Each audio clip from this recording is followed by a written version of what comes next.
for this example, we're going to use items that are roughly the same width and height. You also want to use the same height almost. That way you maximize the space as far as height goes.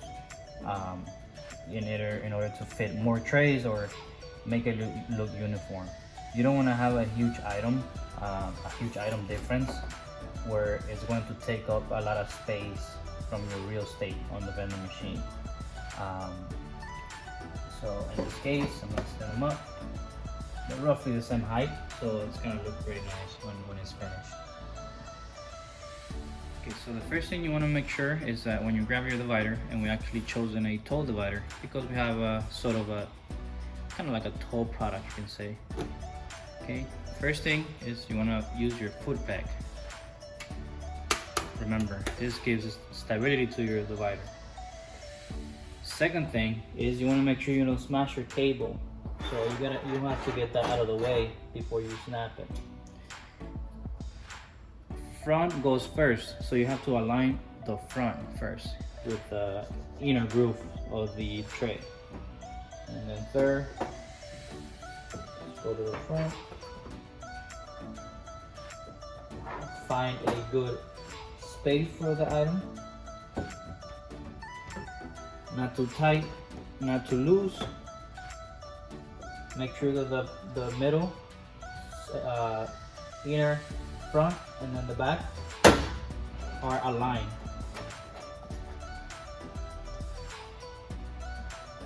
This will be a good space for your product. It's not too tight, it's not too loose. So we'll continue to move on with the next one. Tall divider, foot peg. We get the cable out of the way. And we find the best space for your product again. So I get it on the further right, and it snaps like this. Not too loose, not too tight. Then again, foot peg.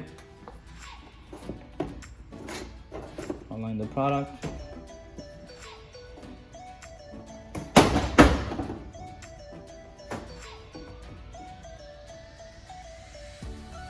And front and then back.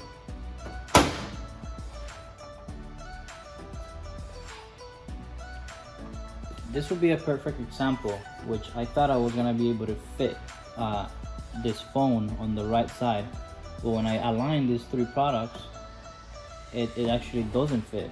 So we either have to figure it out how to wiggle the room to the left or find a skinnier item to put it on that side.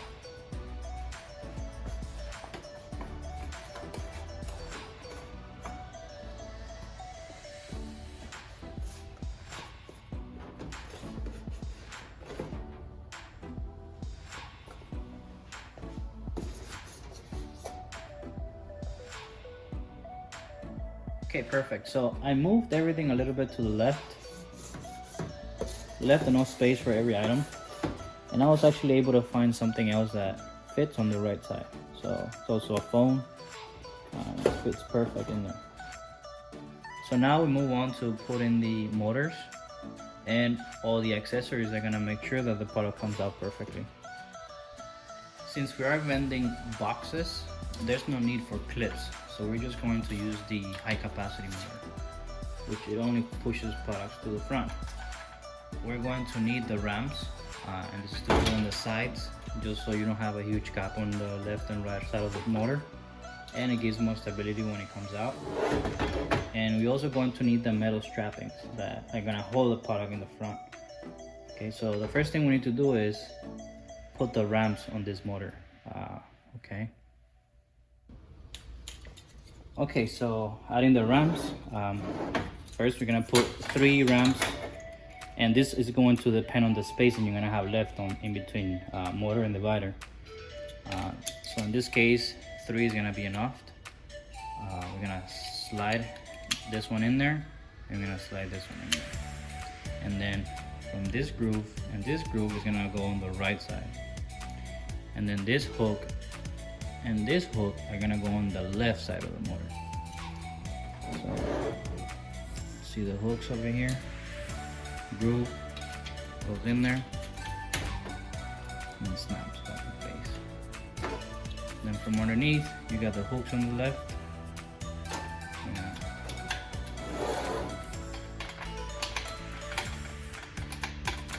Go in and twist. Then we have to align the notch on the front first, and on the back we have to align that little piece on this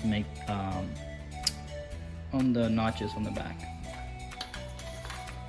So front first,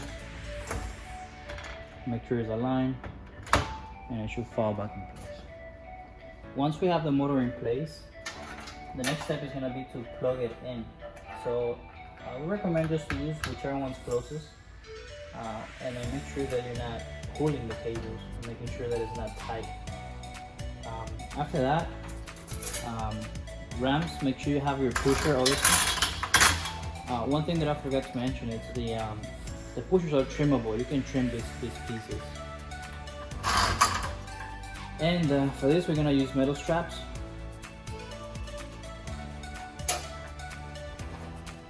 Slide them in. This you can bend, make them straighter. That way it has less stress on the product, or you can bend them inwards, and that will put a lot more stress on the product. And that's going to depend on what product you're bending. For boxes, you don't need too much, so we just leave them in average. Just slide it in. Just gotta be careful. These are pretty sharp, so 2 of these, and we put the sleeve in. And we put the sleeve in. And then this was the box that we were trying to vent out of this space, and that's how it should look. I'm gonna speed up through the other 3.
Now we have the spacing configured. Make sure you try out your product. It looks nice.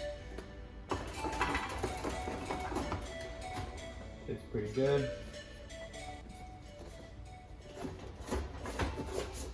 Pretty good.